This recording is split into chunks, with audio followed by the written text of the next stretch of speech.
Governor the గలీజ్ ప్రసంగం, కాంగ్రెస్ గల్లీ కార్యకర్తల తమిళసై వ్యాఖ్యలట. అభివృద్ధి ధ్యేయంగా 10 ఏళ్ల పాటు పనిచేశాం, ఒకరిద్దరు బీఆర్ఎస్ ను వీడినా నష్టమేం లేదు. ఒకరిద్దరు ఎదురా నాయన, ఊర్లకు ఊర్లు మండలాలకు మండలాలు ఒకరిద్దరు బీఆర్ఎస్ ను వీడినా నష్టమేం లేదట. వెళ్లే వారిని ఆపొద్దు, ఆ స్థానంలో కొత్త వాళ్ళు. వచ్చే పార్లమెంట్ ఎన్నికల్లో ఓటుతో వేటు వేద్దాం. రేవంత్ రుణమాఫీపై సంతకం ఏమైంది? పేదలైనా భార్యాభర్తలు ఇద్దరికి 4000 పెన్షన్ ఇవ్వాలి. బాబామర్దనం ప్రశ్నిస్తే రేవంత్ ఉక్కిరి బిక్కిరి. ఇక కమాండర్ కేసీఆర్ దిగితే ఎలా ఉంటుంది మరి అమ్మ. చేవెళ్ల పరిగి కార్యకర్తల సమావేశంలో డ్రామారావు. అచ్చా ఇదనట కమాండర్ వస్తున్నట. కమాండర్ కేసీఆర్ కమాండర్ ఎట్లా అంటే మన తుపాకి రావు, చెక్క తుపాకి, ఆ టోపీ చెక్క తుపాకి పట్టుకొని కమాండర్ వస్తున్నట. ఊర విస్కేలను కొట్టే కమాండర్, ఊర విస్కేలను చంపి ఊరంతా భోజనం వడ్డిచ్చే కమాండర్ మన కేసీఆర్. ఆ కమాండర్ దిగునట.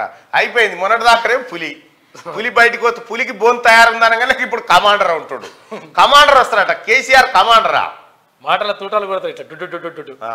ఏతులే అన్ని నేర్చిరు మంచిగా ఇద్దరు. బాబా బ్రహ్మార్థులను ప్రశ్నిస్తేనే రేవంత్ ఉక్కిరి బిక్కిరి. ఊరెక్క బాబా బ్రహ్మార్థులు ప్రశ్నించుడు తర్వాత బాబా బ్రహ్మార్థులు కొట్టుకొని మీ అయ్య కాలు ఎందుకు ఇరగొట్టిరు గజ్జెప్పు జనాలు. మీ అయ్య తొంటిరిగా వాడేటట్టు ఎందుకు దన్నిర్రు? మీ నాయనని ఎందుకు వచ్చావు నువ్వు చెప్పు. బాబా బ్రహ్మార్థులు ప్రశ్నిస్తేనే రేవంత్ ఉక్కిరి బిక్కిరి అవుతుండట. ఏమన్నా తెలివి ఉందా వెనకేమన్నా? సన్నాసి ఎట్లా తిడుతురు జనం? ఏమన్నా సోయి వెనకకి తిరిగి చూసుకో ఎట్లా తిడుతురో. ఇక కమాండర్ కేసీఆర్ దిగితే ఎలా ఉంటుందో. కమాండర్ అట కేసీఆర్. అమ్మ కమాండర్ కేసీఆర్ కమాండర్ అటనా? మరి మీరేమంటారు? మీరే అనాలిగా.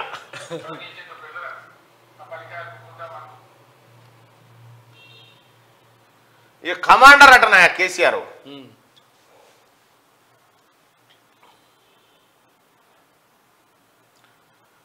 కమాండర్ బాతాల పోసెట్టి కేసీఆర్ పిట్టెల దొర. సత్యనారాయణ రెడ్డి అంటుండు 420. దొంగ కేసీఆర్ రుణమాఫీ ఏదన్నా. మల్లన్న మీ ఆఫీసులో డ్రైవర్ పోస్టులు ఉంటే చెప్పండి మల్లన్న గారు. లుచ్చా న్యూస్. జై మోడీ జై బీజేపీ, రైతు బంధు రాలేదు 420. దొంగ పిట్టెల దొర, దొంగ గుడ్ మార్నింగ్, జోకర్ లంగా.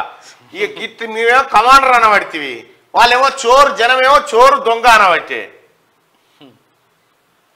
ఇక నీకు ఏమాత్రం సిగ్గు అనిపించదు రామ. ఓదికి జనం తిడతా ఉంటే. సందీప్ రెడ్డికి బహిరంగ క్షమాపణ చెప్పాలి, మంత్రి కోమటిరెడ్డిని నిలదీస్తామని కేటీఆర్ అంటావు. నీ లొటపీస్ ఊకో. ముందుగా పోయేటోళ్ళు నీ ముస్తాబాద్ కాడ పోయి జడ్పీటీసీ ఏమంటూ నిన్నావా? నిన్ను వీనికి అహంకారం పెరిగిందా? వీడు ఎన్నడూ మమ్మల్ని దేకలేదు చూడిగా. వీని పకర్తోటే కారు పార్టీ ఓడిపోయిందని తిట్టిపోతా ఉన్నారు సొంత నియోజకవర్గంలో. కేటీఆర్ తీరు మార్చుకో. సీఎం వ్యాఖ్యలు తెలంగాణను అవమానించడమే. ఢిల్లీలో రాష్ట్ర ప్రభుత్వ ప్రతినిధి మల్లురవి ధ్వజం. 6 నెలల్లో కేసీఆర్ సీఎం ఎలా అవుతారు? జీవన్ రెడ్డి. కేసీఆర్ ను పిచ్చాసుపత్రిలో చేర్పించాలని బండి సుధాకర్ అంటా ఉండు. మరి అడుగుదాం ఒకసారి జనాన్ని. కేటీఆర్ ను పిచ్చాసుపత్రిలో చేర్పించాలా వద్దా? కేటీఆర్ ను పిచ్చాసుపత్రిలో చేర్పించాలని చెప్పి బండి సుధాకర్ అంటా ఉన్నాడు. మరి మీరేమంటారు? కేటీఆర్ ను పిచ్చాసుపత్రిలో చేర్పించాలని బండి సుధాకర్ అంటా ఉన్నాడు. ఓట్లేరు. కేటీఆర్ ను పిచ్చాసుపత్రిలో వేయాలి అనుకునే వాళ్ళు ఇక్కడ, కేటీఆర్ చాలా మంచిగానే ఉన్నాడు అనుకునే వాళ్ళు ఇక్కడ. మీరు ఓటింగ్ లో పాల్గొనండి.